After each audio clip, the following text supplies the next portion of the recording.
गद्दार शब्द आया है। राहुल गांधी के लिए जो बातें कही है संबित पात्रा ने, गाली गलौज शुरू हो गई है। जब मन किया दिल्ली कूच कर दो। किसानों के लाडले शिवराज हो गए। राहुल गांधी कहते हैं ना कि डरो मत, ये अभय मुद्रा। उनको ज्ञान भी नहीं है अभय मुद्रा का। हर मस्जिद के नीचे मंदिर मत खोलो। ये देखिए कैसे लोगों को गुमराह किया जा रहा है। वक्फ को समाप्त करना होगा। संविधान की बजाय पत्थर अगर आप अपने हाथ में लेंगे तो फिर पत्थर का माकूल जवाब दिया जाएगा। राकेश टिकैत अच्छा दौड़ते हैं। भागते अच्छा है। राहुल गांधी भी खींच मेरी फोटो कर रहे थे। कैमरे में सिर्फ राहुल गांधी रहेंगे और कांग्रेसी रहेंगे, अखिलेश भैया नहीं रहेंगे। मतलब आप इसको कह रहे हैं कि कांग्रेस और अरविंद केजरीवाल जुड़े हुए हैं। अरविंद केजरीवाल की चतुर राजनीति की ये मिसाल है। पीढ़ीगत परिवर्तन के नेता देवोभव बनने जा रहे हैं। नमस्कार, मैं हूं राजकिशोर। नमस्कार, मैं हर्षवर्धन त्रिपाठी। आज मुद्दे ऐसे जो हो चुके हैं, जो होने वाले हैं और जो हो रहे हैं, इन तीनों मतलब भूत भविष्य वर्तमान के साथ में सबसे पहले तो महाराष्ट्र का जो चुनाव हुआ है उस पर तो बात करेंगे, लेकिन सबसे महत्वपूर्ण है भारतीय राजनीति में एक शब्द इस बार आ गया है, गद्दार। सोरोस का नाम तो आपने सुना होगा, अडानी का नाम खूब सुना होगा, लेकिन राहुल गांधी के साथ गद्दार शब्द लगाया गया और कुछ बड़े संगीन आरोपों के साथ ही कुछ लोगों ने न्याय की अवधारणा को बता दिया, भारत खोदो योजना। लेकिन वास्तव में क्या हो रहा है उस पर भी करेंगे चर्चा, और किसानों के नाम पर जो अराजकता है उस पर भी होगी बात, और साथ ही कुछ और मुद्दे हैं। लेकिन हर्षवर्धन, सबसे पहले मुझे लगता है कि ये जो गद्दार शब्द आया है, राहुल गांधी के लिए जो बातें कही है संबित पात्रा ने, अब चूंकि एक राष्ट्रीय दल ने एक प्रेस वार्ता में आधिकारिक तौर पर कुछ संगीन आरोप लगाए हैं, तो इन पर चर्चा करना जरूरी है और एक जो क्रोनोलॉजी है उस पर भी बात करना जरूरी है। कैसे देख रहे हैं इसको आप? नहीं, मुझे लगता है कि ये शायद भारतीय राजनीति में इससे पहले तो ऐसा आरोप किसी नेता प्रतिपक्ष पर नहीं लगा। बिल्कुल। और संबित पात्रा ने मतलब प्रेस कॉन्फ्रेंस में जो कुछ कहा है उसके साथ वो प्रमाण दे रहे थे कि देखिए ये बांग्लादेशी जर्नलिस्ट है, ये जॉर्ज सोरोस के साथ ये जुड़ा था, ये सलील शेट्टी भारत जोड़ो यात्रा में शामिल होता है, ये किस तरह से राहुल गांधी जो जॉर्ज सोरोस के मुद्दे होते हैं उसको उठाते हैं, कैसे ये भारत की कंपनियों को नुकसान पहुंचाने की कोशिश करते हैं, कैसे भारतीय शेयर बाजार को कमजोर करने की कोशिश करते हैं। उसमें भी तो रिटेल इन्वेस्टर, छोटे निवेशक का पैसा लगा। बिल्कुल।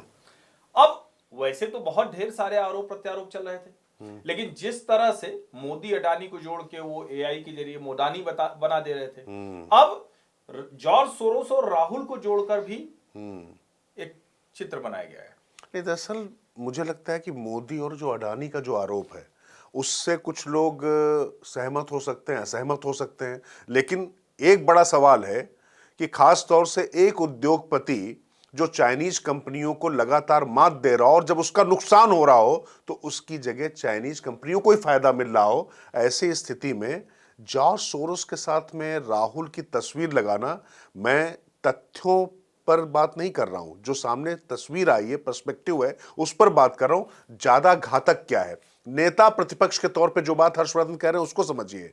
नेता प्रतिपक्ष पर गद्दार होने का आरोप, क्योंकि नेता प्रतिपक्ष जो है लोकतंत्र का जो एक पूरा एक हमारा ढांचा है उसमें जो कस्टोडियंस होते हैं उसकी भूमिका होती है, लेकिन अगर वो कहीं भारत की बढ़ती ताकत को, भारत की जो संभावनाओं को अपने राजनीतिक हितों के लिए अगर नुकसान पहुंचा रहा, कई बार तो ऐसा नहीं लगता है कि सुपारी किलर टाइप के हो गए हैं? नहीं, ये खतरनाक है। और देखिए अब ये तो तय जनता करेगी, लेकिन मोदी अडानी के रिश्तों को लेकर जो जो कहा जाता रहा, जनता ने तो उसको उस तरह से नहीं देखा। हाँ। अगर देखती तो 19 और 24 का ये मैंडेट, अरे महाराष्ट्र का, हरियाणा का, मध्य प्रदेश, राजस्थान, छत्तीसगढ़ का, उत्तर प्रदेश का, मतलब ढेर सारे हैं। लेकिन सवाल यहाँ दूसरा है, राहुल गांधी और जॉर्ज सोरोस के रिश्तों को लेकर जो कहा भाजपा ने, उस पर जो प्रतिक्रिया आई है वो बड़ी विचित्र है। गाली गलौज है, प्रतिक्रिया गाली गलौज शुरू हो गई है, तर्क में थोड़ी है। जाने क्या करें, लेकिन होना तो ये चाहिए था। दो चीजें हैं, या तो अगर भारतीय जनता पार्टी राहुल गांधी को गद्दार गलत कह रही है तो आप सीधे भारतीय जनता पार्टी पर मानहानि का दावा करिए, जो नितिन गडकरी और भारतीय जनता पार्टी के नेताओं ने किया। आप न्यायालय में जाइए, लेकिन वो नहीं हुआ क्या? उन लोगों ने कुछ और बताना शुरू कर दिया, गालियां देना शुरू कर दिया कि देखो ये लोग तो अडानी के एजेंट हैं। तो अब अडानी के एजेंट और सोरोस के एजेंट इसको जनता कैसे देखेगी? और जॉर्ज सोरोस का भारत से क्या लेना देना भाई? उसके बावजूद वो प्लेज करता रहता है $1 बिलियन देंगे, नरेंद्र मोदी को हटा देंगे। अडानी तो इसी देश के नागरिक हैं, अडानी तो एक बड़ी कंपनी चला रहे हैं। अडानी तो, आप अगर ये भी कह रहे हैं, मैं तो इसको भी गलत नहीं मानता, अगर नरेंद्र मोदी की वजह से, प्रधानमंत्री नरेंद्र मोदी की वजह से भारत की कंपनी को दुनिया के दूसरे देशों में ठेका मिल रहा है, काम मिल रहा है, तो इसमें गलत क्या है भाई? नहीं, मेरा इसमें कौन सी बुराई?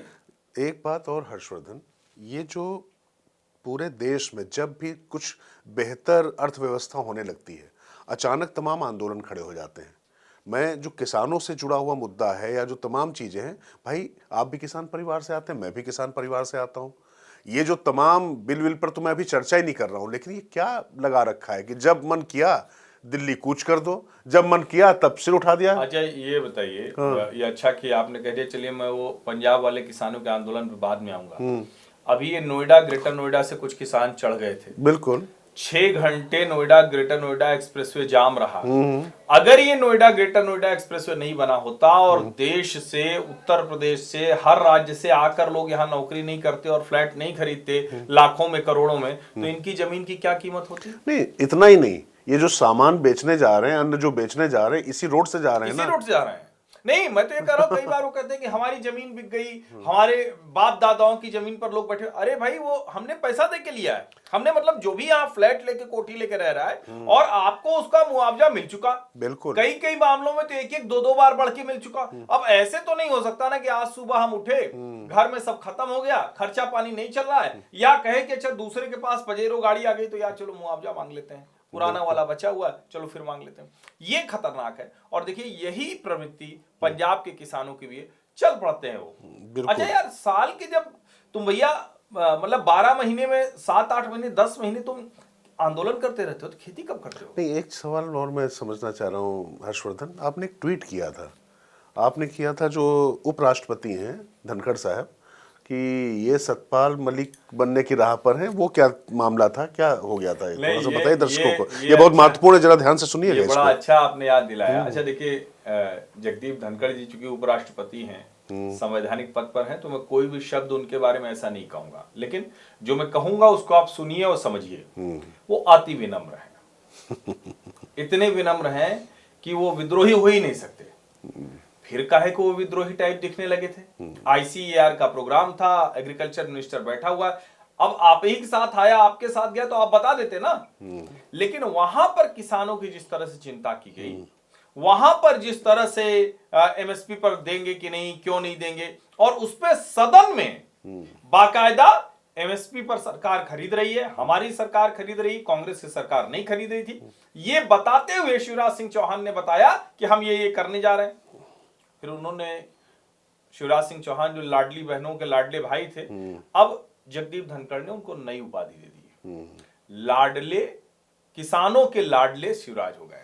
तो अब लाडले किसान भी हो गए हो। मतलब तो मुझे लगता है कि जो ये पूरी राजनीति थी, ये जो एनार्किस्ट की, पॉलिटिकली मोटिवेटेड जो फार्मर लीडर हैं, या उसमें कुछ जो असली किसान भी फंसे रहते हैं, उन सब को ध्वस्त करने के लिए जगदीप धनखड़ का थोड़ा सा सत्यपाल मलिक अवतार आया।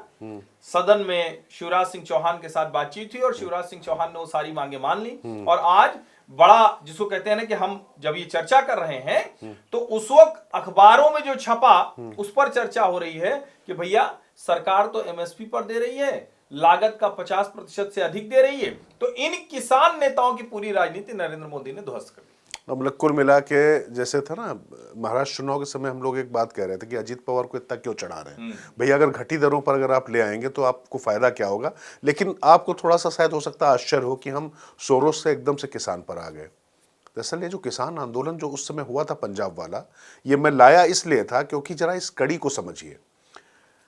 राहुल गांधी नेता प्रतिपक्ष के तौर पर अमेरिका जाते हैं, उसके बाद अभी भी उनके 4 दिनों का हिसाब किताब सामने नहीं आया है हर्षवर्धन। तो जो गद्दार वाली जो बात कही जा रही है, हिसाब किताब आया है वो भी तो बड़ा बढ़िया बढ़िया है ना। चीन का मॉडल अच्छा है, उनके पावर पॉइंट प्रेजेंटेशन में रहता है। जो अमेरिका और यूरोपीय यूनियन के देश बेखबर हैं, भारत में लोकतंत्र कमजोर हो रहा है, वो मिलते हैं तो उनके प्रतिनिधि मंडल में इल्हान उमार रहते हैं। तो मतलब कौन कौन सी बात है जो, और मैं यही तो कह रहा हूं कि ये तो प्रत्यक्ष मिले हैं। हाँ, और जिस डीप स्टेट की बात होती है, जिसको लेकर संबित पात्रा ने आरोप लगाए हैं, आप क्या कह रहे हैं कि देश के प्रधानमंत्री से आप कह रहे हैं, आवाज आप उठा रहे हैं, कह रहे हैं कि अडानी के साथ आपके क्या संबंध है, आप गए, उनको यहां पर ठेका मिल गया, इनको बिजली का यहां पर मिल गया, सब मिल गया। तो प्रधानमंत्री बताएं, भारतीय उद्योगपति को कुछ मिल गया है उस पर प्रधानमंत्री बात करें, लेकिन राहुल गांधी नेता प्रतिपक्ष के तौर पर, मैं फिर कह रहा हूं, वो कांग्रेस के नेता के तौर पर वहां नहीं गए थे। नेता प्रतिपक्ष का अपना एक प्रोटोकॉल होता है, अपनी एक जिम्मेदारी होती है, और मिनट बाय मिनट कार्यक्रम जब इस तरीके के लोग जाते हैं तो उसका बनाया जाता है और उसकी जानकारी होनी चाहिए। अगर वो जानकारी आपने नहीं दी है, और वो दौरा आपका पर्सनल दौरा नहीं था, व्यक्तिगत दौरे पर आप नहीं जाते नहीं, लेकिन व्यक्तिगत दौरे पे भी हो तो क्या अभी कल को नरेंद्र मोदी जाए, वैसे तो नरेंद्र मोदी उस तरह से छुट्टियों पे जाते नहीं जैसे ये लोग गायब हो जाते हैं। वो तो मिनट बाय मिनट का हिसाब किताब होता है। एक एक आप ऐसा नहीं हो सकता ना कि आप सार्वजनिक जीवन में है, नेता है या नेता प्रतिपक्ष है और आप यूं कहते हैं। तो मुझे लगता है कि आपने बिल्कुल सही जोड़ा। ये जॉर्ज सोरोस का, या जो विदेशी ताकतें हैं, ये जो खालिस्तानी ताकतें हैं, ये जो कनाडा है, ये जो मतलब सब के सब इसमें जुड़े हुए हैं। अब देश को ये सामने से पता चल रहा है, वो लोकतांत्रिक तौर नहीं, पर बस मुझे दे रहा है। चिंता बस ये है ना हर्षवर्धन, और कोई बात नहीं है। देखिए, बतौर पत्रकार, बतौर भारतीय नागरिक, यहां पर लोकतंत्र में विपक्ष को मजबूत होना चाहिए, मुखर होना चाहिए, प्रखर होना चाहिए, लेकिन सवाल यह है कि किस कीमत पर। देश को ऐसा नेता चाहिए या ऐसे नेता चाहिए, तमाम राजनीतिक दलों में वन पार्टी रूल किसी भी देश के लिए अच्छा नहीं होता है। लोकतंत्र की तो उस दिन हत्या हो जाती है, मैं मानता हूं। भारत में हो भी नहीं सकता। नहीं, मैं बार बार कहता बिल्कुल। हूं, हम भारतीय मूल रूप से लोकतांत्रिक हैं। बिल्कुल, और मैं बताऊं, भारतीय जनता पार्टी के भीतर भी नहीं हो सकता है। और इसका एक बड़ा उदाहरण 2024 का चुनाव था, जब मोदी जी ने कह दिया आपकी बार 400 पार, तो जनता ने कहा राइट टाइम करो, 240 पे लेके आ गए। मतलब कट टू साइज करना आता है हमें। अहंकार नहीं, कट टू साइज करते हैं। और यही लोकतंत्र में होता है कि जब किसी को लगने लगे कि नहीं नहीं वही सब कुछ है, हम ब्रह्मास्मि हो गए, को हम द्वितीयोनासी, तब वो जाके कहता है कि ठीक है भैया, हम बताते हैं कि कौन कौन और है। हाँ, नहीं, वो कह देता है कि भैया भैया जैसे ऊपर भगवान है तो जनता जनार्दन है, वो बता देती है यहाँ पर। तो कुल मिला के बस यहाँ पर बात इतनी है कि भारतीय हितों की रक्षा करने वाला नेता चाहिए, वो चाहे किसी भी दल में है। और अगर इस तरीके के आरोप लग रहे हैं, मैं देखिए, गद्दार आरोप अगर लगाया गया है तो मुझे लगता है गाली गलौज के बजाय इस पर संबित पात्रा को या तो वो कोर्ट में खींच कर लेकर जाएं,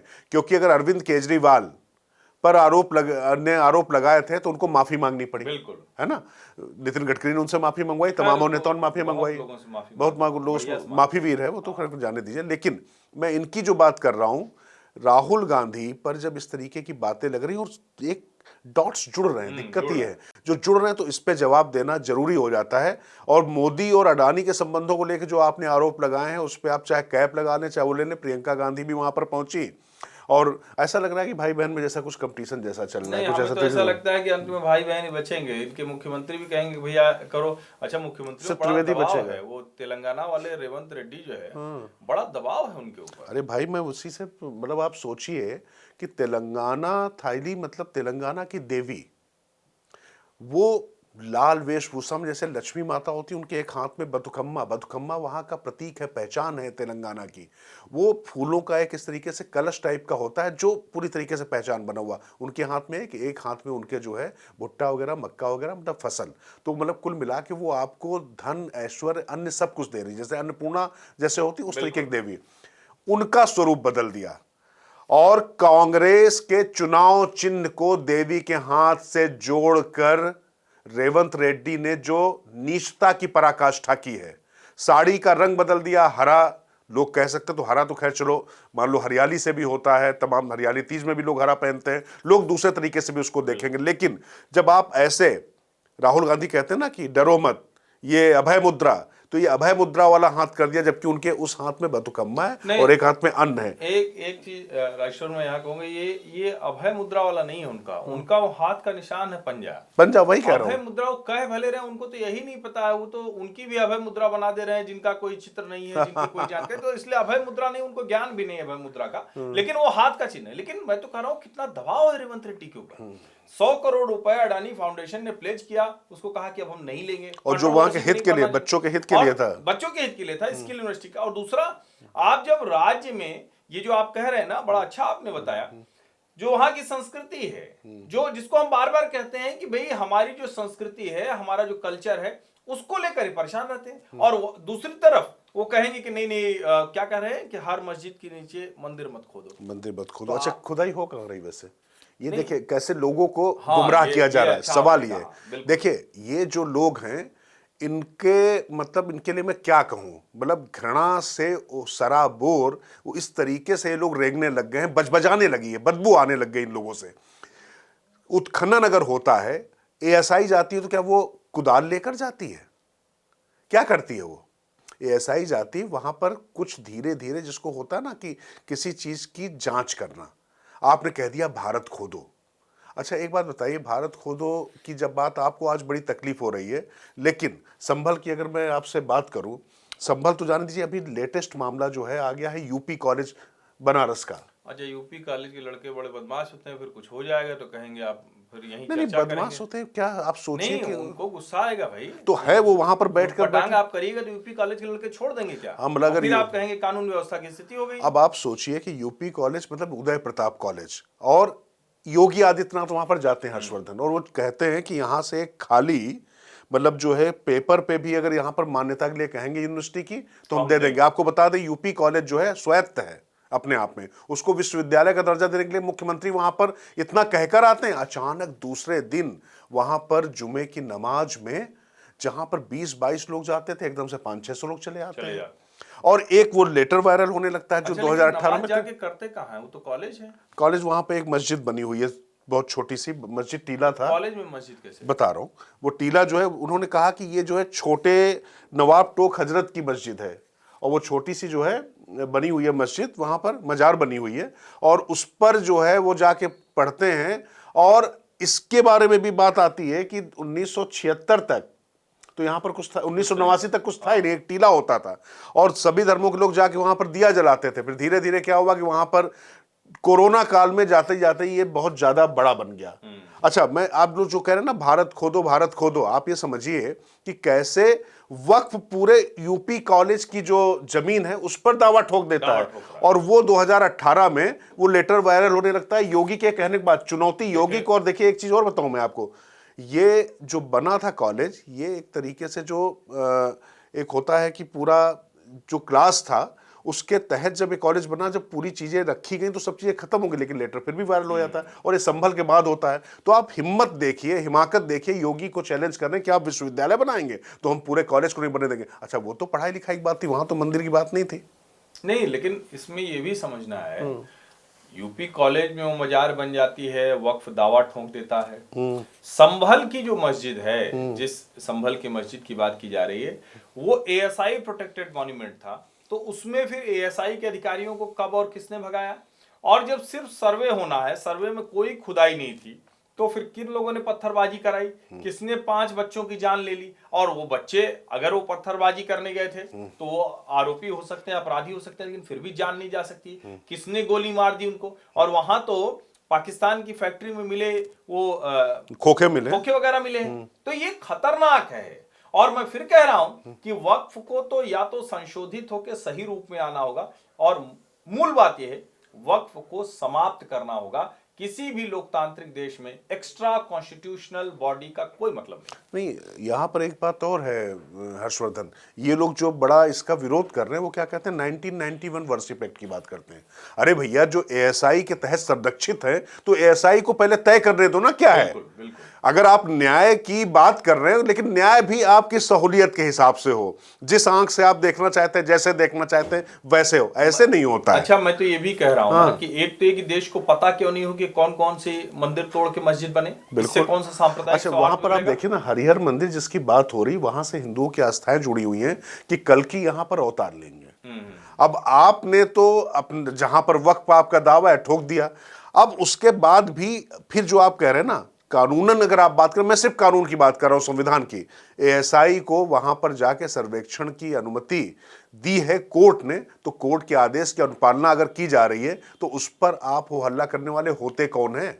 और अगर आप कर रहे हैं तो फिर उसकी कीमत भी चुकानी पड़ेगी। अगर देखिए, कानून अगर अपने हाथ में आप लेंगे, संविधान की बजाय पत्थर अगर आप अपने हाथ में लेंगे तो फिर पत्थर का माकूल जवाब दिया जाएगा। इसमें देखिए, योगी जी जरा सा भी कमजोर नहीं पड़ते हैं। वो साफ साफ उन्होंने कहा कि संभल हो, अलीगढ़ हो, गाजियाबाद हो, कहीं भी हो। अच्छा, वो राकेश टिकैत अच्छा दौड़ते हैं। हाँ, भागते अच्छा है, बढ़िया दौड़ते हैं। बहुत बढ़िया दौड़ते हैं। देखिए कैसा दौड़े अलीगढ़ के आसपास कहीं, अच्छा पुलिस दौड़ाई लेकिन पकड़ लगे। दरअसल फोटो ऑफ है ना। हाँ। देखिए ये सब फोटो वाले नेता है। हाँ। जैसे ये कह रहे हैं खींच मेरी फोटो, जैसे राहुल गांधी भी खींच मेरी फोटो कर रहे थे, पता ना आपको, फोटो वाला पता ना आपको क्या मुझे हुआ? नहीं, फोटो वाला नहीं पता। अब बोले वीडियो बनाओ, तो अच्छा। प्रियंका के साथ गए थे। हाँ, और ये हाँ। क्यों कर रहे थे गाजीपुर में आपको पता है? क्योंकि इंडी गठबंधन तो छिन्न भिन्न हो गया। अडानी के मुद्दे पे क्या हुआ कि अखिलेश यादव ने संभल का मुद्दा उठा दिया। और वो वाइज पॉलिटिकल मूव था। नहीं, और क्यों किया है भी समझिए। हाँ। आपने पहली बात में आप दिल देखिए कितना बड़ा है। 8वें नंबर के ब्लॉक में आप याद करिए कि अटल बिहारी वाजपेयी अपने बगल में जॉर्ज फर्नांडिस को बैठालते थे। जॉर्ज फर्नांडिस के पास इतनी सीटें नहीं होती थी, लेकिन इन्हें अखिलेश यादव को साथ बैठाना गवारा नहीं हुआ, केसी वेणुगोपाल को बैठाना। 8वां ब्लॉक और पहला ब्लॉक जो स्पीकर के आसन के पास में होता है, इस पर ही कैमरा होता है।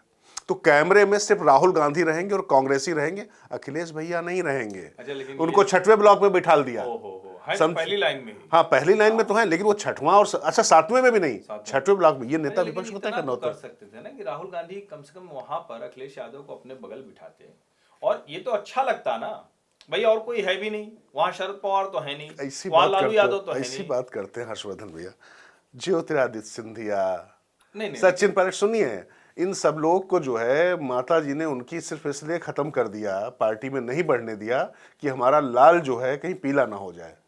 प्रियंका गांधी को राजनीति में नहीं आने दिया सक्रिय, कहीं लाल जो है नीला ना हो जाए। और आपको लगता है कि अखिलेश यादव जो उत्तर प्रदेश में इंडी गठबंधन की जीत का ज्यादा बड़ा नायक था, जिसका पीडीएफ फार्मूला चला, इनकी लाल किताब ने काम नहीं किया है, उसकी लाल टोपी ने काम किया है। थोड़ा सा लोग कहते हैं कि मतलब हीरो तो मुसलमानों का राहुल गांधी है ना। अरे भैया वो तो ठीक है, लेकिन तो जोड़ा ना वोट। मुझे लगता है कि उससे बहुत फर्क नहीं पड़ने वाला था। अगर जोड़ा होता, अगर ऐसी कुछ चीजें थी तो जोड़ के महाराष्ट्र में दिखा देते। क्या हुआ महाराष्ट्र में? जहां पर सहयोगी मजबूत, वहां पर कांग्रेस जिंदाबाद। जहां पर कांग्रेस को लीड करना है, वहां पर कांग्रेस फुस। कुल मिला के सहयोगी मजबूत होगा तो काहे कैमरे में दिखे भाई? तो इसलिए तो ये कैमरे की नहीं, राहुल जी आपने ठीक तो भाई अब वहां पर फोटो नहीं खिंच पाई, तो बोले कि अब अखिलेश बोल चुके हैं तो अब मैं यहाँ पर बोलूंगा। लेकिन एक और मैं आपको बताऊं, बड़ा रोचक याद आ गया। अखिलेश यादव की फोटो न दिखे लोकसभा में, उसके लिए वो सीट न मिले, वो तो अलग बात है। कांग्रेस पार्टी के लोगों ने ही जो ये संभल जा रहे थे, तो इनको पुलिस ने रोका था जब, तो प्रियंका की भी फोटो काट दी। अरे और तो और जाने दीजिए, राहुल उससे भी नाराज हो गए। किससे? जिस तरीके से कांग्रेसी घर से नहीं निकल पाए, सारी कमेटियां भंग हो गई। और सारी कमेटियां प्रियंका ने बनाई थी। जब लड़की लड़ सकती थी ना, जब लड़ने गई थी ना, वाला ने याद दिलाई, लड़कियों लड़ सकती बड़ी, मतलब वर्चना गौतम जो है ना, ये कहाँ मेरठ की है शायद, वो जाके कही थी कि आप तो लड़की लड़ सकती हैं, लड़कियों के मामले में बोलती ही नहीं। और वो रोशनी जायसवाल भी जो है बड़ी वीरांगना बन रही थी, दूसरे घर पे पहुंच गई थी, वही भागी भागी फिर रहे थे, अभद्रता की थी था उसने। नहीं, मैं वही कह रहा हूँ। तो कुल मिला के वो जो कमेटी है, तो सपा वालों ने जानते क्या जवाब दिया? अभी हमारे अखिलेश भैया आए होते तो हम बताते कैसे घुसा जाता है। और यहाँ कुल मिला गाजीपुर में गए, घुस तो सकते नहीं थे, कार्यकर्ता घर से बाहर नहीं निकले। तो आप सोचिए कि कांग्रेस के संगठन की हालत क्या है। तुरंत दूसरे दिन सारी कमेटियां भंग कर दी गई, सब भंग कर दी। और कहा गया खड़गे जी ने भंग कर दी। अच्छा हाँ, खड़गे जी ने भंग कर दी। हाँ, आपने सही कहा, खड़गे जी। साइन तो अध्यक्ष, नहीं, आपने सही कहा। संगठन महासचिव, चूंकि पॉलिटिकली तो आपको करेक्ट रहना चाहिए, नहीं टेक्निकली करेक्ट रहना चाहिए, लेकिन पॉलिटिकली आप करेक्ट नहीं है। पॉलिटिकली क्या करेक्ट रहना? पॉलिटिकली तो भाई सब कुछ राहुल जी हैं, इसमें क्या है? तो अब कुल मिला के प्रियंका भी पीछे, सारी कमेटियां भंग होगी क्योंकि आप निकल नहीं पाए। राहुल जी निकले थे। उसके अब ये थोड़ा सा इससे मैं समझ, वो तो पीछे इसलिए थी, कोई स्टिकर लगाना था अडानी वाला, तो भाई पीछे से तो लगा देंगे ना, वो मतलब पीठ पे लगाना था, तो थोड़ा पीछे थी। और मतलब कुल मिला के चौथी रो में जैसे वो वहां पहुंच गई हैं, तो कुल मिला के जो संसद में उनके राहुल और उनकी सीट के बीच की दूरी है, वो दूरी पार्टी में भी सुनिश्चित की जा रही है। लेकिन ये तो पहली बार जीती, वो तो और पीछे हो सकती थी, तो कहिए फिर भी आगे की सीट दे दी है। हाँ, नहीं हो सकती थी, लेकिन अब कुल मिला के भाई चुनाव तो लड़ा रही थी, कितना पीछे करते, अब इससे ज्यादा पीछे करते तो लड़के तो उसने सीट ले ली है, लड़के बहुत सारी चीजें की है। अब पता चला वो और ज्यादा लड़ जाती। अच्छा, लेकिन कितना भी लड़ेंगे, दिल्ली में कुछ कर पाएंगे क्या? दिल्ली में तो भैया देखो, कुल मिला के ऐसा लगता है कि घोषित समझौता हो गया है। राहुल गांधी को लगने लग गया है कि अरविंद केजरीवाल अगर हारते हैं कि उनके ऊपर आरोप ना लग जाए, इसीलिए आप देखिए कि यहाँ पर वो न्याय यात्रा चल रही, कोई देवेंद्र यादव उनके प्रदेश अध्यक्ष चला रहे, कश्मीर से कन्याकुमारी जोड़ने निकल पड़े, लेकिन नाक के नीचे राहुल गांधी अभी तक नहीं निकले हैं। क्यों? इसलिए तो मतलब आप इसको कह रहे हैं कि कांग्रेस और अरविंद केजरीवाल जुड़े हुए हैं? बिल्कुल सब मिले हुए हैं जी। नहीं, मैं तो लेकिन कह रहा हूँ अरविंद केजरीवाल ने साफ कह दिया हम समझौता नहीं करेंगे। अब तो भैया ये बताओ ना कि यहाँ पर नाक के नीचे क्यों नहीं आ रहे, ये तो बड़ा सवाल है ना। नहीं, वो लेकिन आप देखिए, अरविंद केजरीवाल कह रहे हैं कि हम समझौता नहीं करेंगे, हम्म। उधर से कुछ जवाब उस तरह का आया नहीं, और वो साफ साफ दिख रहा है कि नहीं करेंगे। भैया जब करके भी तुम साथ के साथों हार गए थे दोनों लोग, तो अब क्या कर लोगे? लेकिन आप ये कह रहे हैं कि दोनों अंदर मिले हैं, राहुल और केजरीवाल। हाँ, इसलिए मिले हुए हैं क्योंकि केजरीवाल को जरूरत नहीं है, हम्म। राहुल की जरूरत है। क्योंकि अगर केजरीवाल, देखिए एक बात तो मान लीजिए हर्षवर्धन, अच्छा, लेकिन यहाँ तो मुख्यमंत्री केजरीवाल को बनना, आप सब राहुल की जरूरत है, ये नहीं भी ठीक नहीं। मैं बता रहा हूँ ना मतलब उसका ये क्या। आप राहुल नहीं के साथ अन्याय कर रहे हैं। नहीं, बिल्कुल अन्याय नहीं कर रहा हूँ, मैं बताऊँ क्यों। केजरीवाल जी वैसे आपको बहुत पसंद करते हैं, नहीं, केजरीवाल जी की बहुत तो आपको- बहुत मोहब्बत है उनको, बहुत ज्यादा। बहुत, इतनी मोहब्बत की क्या बताएं कि मतलब आदमी इस मोहब्बत में मर ही जाए, इतनी मोहब्बत है। ये तो समझिए क्या समझिए, कह रहे हैं। तो थोड़ा खैर वो सा जाने तत्व है दीजिए, इसमें। उसमें तत्व है, तथ्य है। और वैसे केजरीवाल तो ऐसा कोई सगा नहीं जिसको हमने ठगा नहीं टाइप का मामला है। तो देखिए केजरीवाल मैं इसलिए कह रहा हूँ, केजरीवाल ने सोनिया गांधी को चोर कहा, राहुल गांधी को चोर कहा, प्रियंका और रॉबर्ट वाड्रा को चोर कहा, शीला दीक्षित को चोर कहा, लालू प्रसाद यादव को चोर कहा, शरद पवार को चोर कहा। लेकिन जब जेल में वो चोरी के आरोप में अंदर गए तो ये सारे लोग साहूकार बन के उनको साहूकार बताने लग गए। तो मतलब अरविंद केजरीवाल की चतुर राजनीति की ये मिसाल है कि वो सब कुछ करवा ले जाते हैं। और कहा भी था राहुल गांधी ने 2013 में जब हारे थे, हम आम आदमी पार्टी से सीखेंगे। हालांकि अभी तक सीख नहीं पाए, 11 साल हो गए। लेकिन एक चीज मुझे लगता है, जरा आप बताइए, मुझे पता नहीं क्यों लग रहा है कि अरविंद जी का आत्मविश्वास हिल गया है, और क्या दिल्ली से जा रहे हैं क्या ये? नहीं, मैं वही तो आपसे बताना चाह रहा हूँ। ये कुछ लग रहा है। बिल्कुल, मैं इसीलिए आपसे बताना जो कारण देखिए, मैं फिर कह रहा हूँ कि भारतीय जनता पार्टी का जो दिल्ली का नेतृत्व है वो इतना कमजोर और इतना बचकाना और इतना अपरिपक्व है, और बिल्कुल कर्मवीर तो बिल्कुल नहीं है, निरीह दिखाई पड़ते हैं। और मैं शब्द नहीं इस्तेमाल करना चाहता हूँ, वो मीडिएट ज़्यादा करते हैं कि ट्रांसफर पोस्टिंग वाले लोग हैं, नेता इनके पास नहीं है। लेकिन जनता फैसला क्यों लेगी? एमसीडी का चुनाव में आपको ये किस्सा बताया भी था मैंने, शीला दीक्षित से जब तीसरी बार चुनाव जीती थी वो, तो मैंने उनसे जब बात की तो मैंने उनसे यही पूछा कि आप कैसे जीतेंगी। तो बोली कि देखो ऐसा है राजकिशोर, ये एमसीडी से लोग ज्यादा परेशान हैं, एमसीडी पे भाजपा का कब्जा है, जब तक एमसीडी पर भाजपा रहेगी तब तक शीला दीक्षित जीतती रहेंगी। और वो तीसरी बार जीत के आई। अब लेकिन अरविंद केजरीवाल के पास एमसीडी है।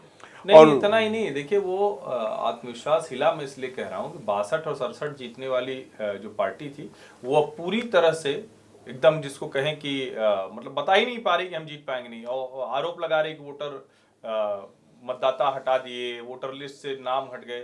तो ये आत्मविश्वास उनका हिला हुआ दिखाता है, ये मुश्किल दिखा रहा है। नहीं, आत्मविश्वास उनको ये तो समझ में आ गया ना कि कुल मिला के जो उनके ईमानदारी के मोर्चे पर जो वोटर आया था वो तो अब नहीं आने वाला है। वो तो दिल्ली की डेमोग्राफी ऐसी है कि 70% से ज्यादा अनियमित कॉलोनी है यहाँ पर।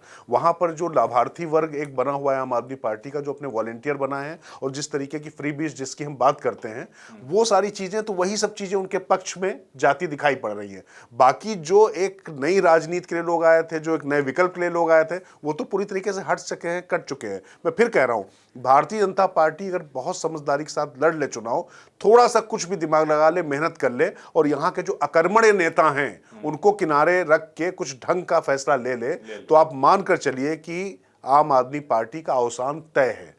और राहुल गांधी ये आरोप अपने ऊपर नहीं लेना चाहते, क्योंकि अगर राहुल गांधी बहुत मजबूती से लड़ते हैं तो फिर दूसरी जगहों पर यह कहा जाएगा कि देखिए आपने तो लड़ने नहीं दिया, और फिर राहुल गांधी अगर मिलकर लड़े तो अरविंद केजरीवाल कहेंगे कि आप हरियाणा मुझको 1 सीट दे रहे थे, मैं आपको 2 दिए दे रहा हूं।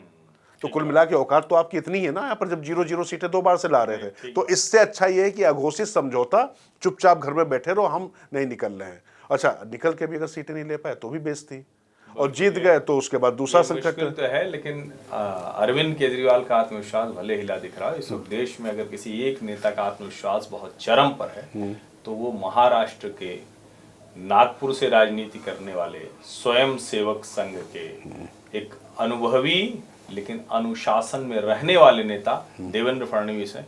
तो देवा भाव तो और ज्यादा परिपक्व दिख रहे हैं, कमांड में दिख रहे हैं। मैंने एक कभी शेर पढ़ा था, समंदर जिसे देना हो उसे कतरा नहीं देता, खुदा कभी अपने चहेते को दुनिया नहीं देता। क्या बात। देवेंद्र फडणवीस के लिए मुझे ये लाइन बिल्कुल सटीक लगती है। आप सोचिए कि 2014 के बाद 2019 में वो मुख्यमंत्री बने थे, तो वो मुख्यमंत्री रहते अगर स्मूथली चल जाते, लेकिन उद्धव ठाकरे, शरद पवार और भारतीय जनता पार्टी की अंदरूनी पॉलिटिक्स ने उनको इस तरीके से संघर्ष करके तमाम जो उनके ऊपर जाति क्षेत्रीय जो सीमाएं बांधी गई थी, उन सबको तोड़कर वो आदमी कैसे धर्म युद्ध का नारा देकर नरेंद्र मोदी का परम मित्र बनकर राष्ट्रीय स्वयंसेवक संघ का लाडला बनकर जिस तरीके से उसने पूरे महाराष्ट्र में अपने आप को साबित किया, महाराष्ट्र के दिल में जगह बनाई, वो अपने आप में मिसाल है। संघर्ष से सत्ता तक पहुंचा हुआ व्यक्ति है हर्षवर्धन। वो सत्ता से सत्ता उसने नहीं ली है। नहीं, और देखिए जो भी बड़े नेता होते हैं वो संघर्ष में, जिसको कहते हैं ना कि रंदा चलता है तभी तो लकड़ी थोड़ा चिकनी होती है। बिल्कुल। और चाहे वो नरेंद्र मोदी हो या फिर पहले के दौर में अटल आडवाणी हो या जो भी जिस पार्टी में बड़ा नेता बना है, उसके पीछे संघर्ष बहुत ज्यादा है। और जो नेता लुढ़कते चले गए, वो संघर्ष नहीं किए, इसीलिए उनको मुश्किल है। तो मुझे लगता है कि देवेंद्र फडणवीस अब तो विधानसभा का सत्र भी शुरू हो गया है, सब शपथ ले चुके हैं, तो बढ़िया मंत्रिमंडल आ जाए अगले। मुझे लगता है कि जब हम लोग अगली बार बात करेंगे तो मंत्रिमंडल की तस्वीर आ जाएगी, या मंत्रिमंडल भी शायद तब तक हो जाए। हाँ, लेकिन एक बात और समझ लीजिए, देवेंद्र फडणवीस के रूप में अभी तक क्या था कि भारतीय जनता पार्टी के पास मुख्यमंत्रियों के तौर पर जो सबसे बड़ा नाम होता था योगी आदित्यनाथ, जो कि उत्तर प्रदेश जैसे राज्य से आते थे। छोटा राज्य था असम, लेकिन हिमंतो विश्व शर्मा का भी आप नाम लेते थे। लेकिन देवेंद्र फडणवीस ने उनको सत्ता गोद में नहीं मिली, एक्चुअली संघर्ष करना पड़ा उनको। और महाराष्ट्र में आप सोचिए कि शरद पवार और उद्धव ठाकरे, शरद पवार जो चाणक्य कहे जाते थे, उनका धनानंद बना दिया उसने। और कुल मिला के जिस तरीके से वो असली चाणक्य और चंद्रगुप्त बनकर निकला, वो अपने आप में मिसाल। और मुझे लगता है कि सिर्फ महाराष्ट्र की सियासत नहीं, हर्षवर्धन, ये भारतीय राजनीति के लिए एक नया उदय है। पीढ़ीगत परिवर्तन के नेता देवाभाऊ बनने जा रहे हैं, और कह सकते हैं कि जो अच्छा फ्रेज दिया, पीढ़ीगत परिवर्तन। तमाम जो है चीजें बिल्कुल सही। बाला साहब ठाकरे और शरद पवार, उनकी राजनीति जानी जाती थी, क्योंकि मुंडे महाजन की राजनीति कभी उस तरह की नहीं थी कि वो महाराष्ट्र चलाए। लेकिन लग रहा है कि देवेंद्र फडणवीस उस तरफ स्थापित होते हुए दिख रहे हैं। ठीक है, बस अब चर्चा को विराम दे, लेकिन आखिरी में एक बात कहना चाहता हूँ। एक फिल्म देखी मैंने अभी, पुष्पा 2 की बड़ी चर्चा हो रही है। आमतौर पे हम लोग फिल्मों को इसमें नहीं लेते हैं, लेकिन अगर वो समाज से जुड़े हुए विषय हों तो उसको देखना और समझना जरूरी होता है। एक फिल्म आई है, अगर आप लोग को मौका मिले तो देखिएगा। असली जो शहीद थे वहाँ पर, जिन्होंने मतलब क्या कहें, मुकुंद वी अशोक चक्र से वो नवाजे गए थे, वो फिल्म आई है। आप जरा देखिएगा कश्मीर को लेकर कि किस तरीके से कश्मीर में चीजें होती थी। वो फिल्म जब देख रहा था ना हर्षवर्धन, तो मुझे समझ में आया कि जो कश्मीर में जो हुआ है वो कैसे क्रांति है। और तमाम चीजें आपने देखी होंगी, तमाम नैरेटिव बनाने वाली फिल्में देखी होंगी, लेकिन एक फौजी, कश्मीर के हालात, और कैसे वहां पर तमाम जो ताकतें जाकर चीज़ों को बिगाड़ रही थी, और कैसे तस्वीरें बदली, कितनी शहादत गई हैं। जो आपको लोग गिनाए जाते हैं ना कि शिक्षक का बेटा मार दिया गया, तो इन लोगों ने शिक्षक का बेटा नहीं, कैसे कितने सैनिकों, किन फौजियों को कैसे रहना पड़ा और कैसे उन्होंने शहादत दी है, और उसके बाद उनके परिवारों पर क्या गुजरी है। इसके साथ में वहाँ परिवर्तन ऐसे नहीं आया, वहाँ के लोगों को लाकर। उसमें एक डायलॉग आता है, बड़ा अच्छा आता है हर्षवर्धन, मैं कहे बिना रुक नहीं पा रहा हूँ।